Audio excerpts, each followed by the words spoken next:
Felix Schellberg has done a lot of incredible work for charities, both in raising awareness, raising funds, and donating his own money. Unfortunately, if you've only heard about him from the recent storm of headlines from big media outlets who are intentionally misleading their readers, you'd think he was literally Hitler. PewDiePie has always been a polarizing figure on YouTube, even before all of this recent nonsense. There's something special about a guy who can sit in front of his computer each day and reach many more engaged viewers than most mainstream media outlets could dream. If news channels were pulling the same kind of viewership as PewDiePie, they'd be over the moon. And he's doing it all by himself, alone in a room without thousands of staff members. That's why there's tons of coverage about PewDiePie's downfall lately, but only whispers about the countless positive things he has done. It's not like outlets haven't covered his charitable contributions in the past, but the tone definitely changed once he started being more critical of the media and the way they have been covering him. The recent character assassination of PewDiePie begs the question: how does raising millions of dollars in cash for great charities measure up compared to making a few off-color jokes that were taken very out of context and then apologizing for it and accepting the consequences? Both of those things are aspects of the PewDiePie character.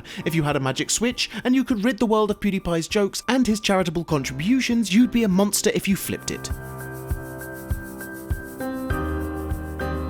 We want to tell the other side of the story, that there's more to PewDiePie than a few Nazi jokes that didn't land. By rounding up PewDiePie's great contributions in one place, maybe we can make life a little easier for the journalists, who have time to watch through over 3,000 videos but no time to point out any of the great work that they witnessed in the process of looking for anything even remotely offensive to try to take out of context to use against him. First things first, let's make something clear. PewDiePie made some unpleasant jokes. A few people were very offended. He had to suffer the consequences for that by losing deals with big corporations.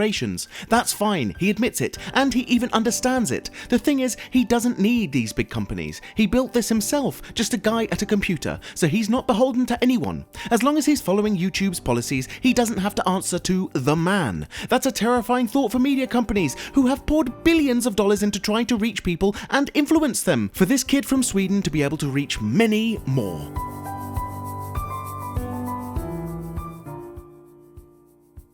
During the recent media storm around the hit piece on PewDiePie put together by 3 journalists, nobody really wanted to talk about PewDiePie as a whole. All they wanted to do was to circle the vultures around these short, out-of-context clips with very hyperbolic and misleading headlines, as if their wild conspiracy theories about PewDiePie were actual facts.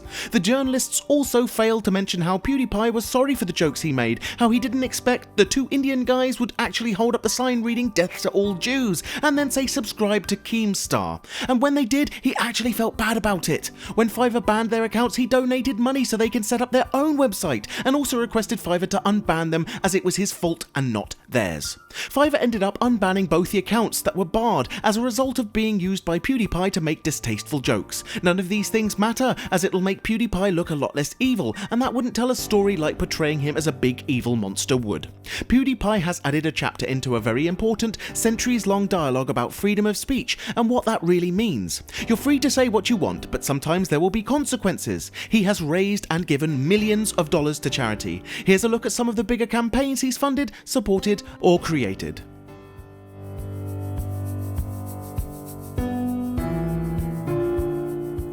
Over 3 years ago, he started a charity water campaign with the goal of raising $250,000. He smashed past that goal along with his supporters, and they were able to collect $450,000 to bring water to people who desperately needed clean drinking water. Some of the communities that benefited from this campaign are the Gasaka community, the Gishore community, and the Gasa community, all from Rwanda. He has continued to raise awareness and money for charity water long after the initial campaign, helping more and more people in need. PewDiePie started an Indiegogo campaign to raise money for Save the Children and used his celebrity to offer up prizes in exchange for donations. For $25 you'd get a custom email from him. For $100 he'd give you a shout out on Twitter. For $1,000 you'd get a signed pair of headphones. And for $50,000 he'd go and hang out at your corporate office for a day. And 2 of those were claimed, so he was able to give 2 days of his time in order to raise $100,000 for a charity he cares about.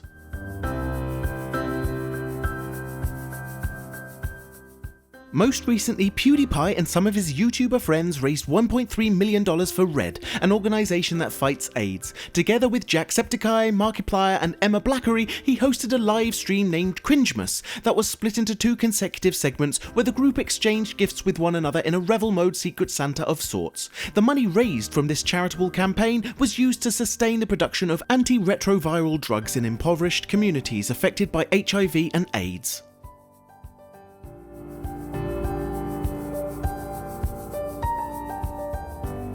He also participated in Apple's Games for Red program, where proceeds from his Tuber Simulator app were donated. PewDiePie detailed the facts and figures of the charity, mentioning that they hope to rid the world of AIDS by 2030. During the time the campaign took place, PewDiePie's game was especially painted red, and a superhero pack was also introduced, with the same hue appearing on all of the in-game characters' clothing and items. PewDiePie and many other top YouTubers teamed up with Ellen for a gaming charity with the goal of raising hundreds of thousands of dollars. The charity initiative was formed around the game Best Friends, and it implied forming 7 teams comprised of famous YouTube stars, including PewDiePie, Markiplier and Sam Strippin, that will compete against each other. The money raised this way was used to help thousands of African children that were treated for malaria. In July 2016, PewDiePie's subnetwork, Revel Mode, launched an inaugural network-wide charity campaign named #RevelForGood, where throughout the whole month, prominent video creators hosted live gaming streams on Twitch in order to raise money for Crisis Textline, a free 24/7 service that provides counselling to people with mental illnesses via text message. Humble Bundle collaboration packs made with PewDiePie date for some years now. The contributions meant a lot for all kinds of charitable cases.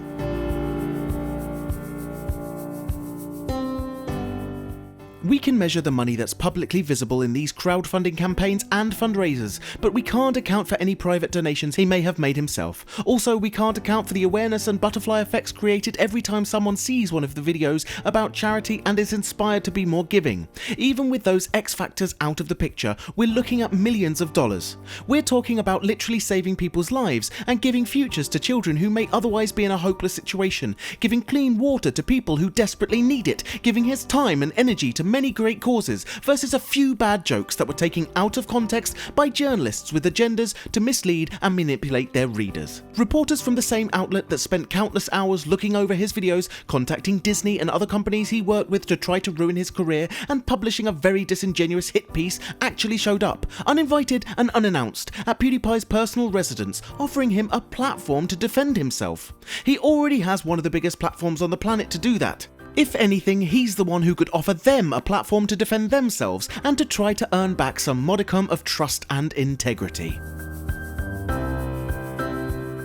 We hope you've enjoyed our video about PewDiePie's contributions to charity. If you did, please press that like button, as we do appreciate it and it helps us immensely. Now would also be a great time to encourage you to subscribe, because we upload new stuff all of the time, so subscribing will keep you up to date with all of our latest videos. You can also check out fraghero.com for more gaming related articles, but until next time, thanks for watching and have a great day.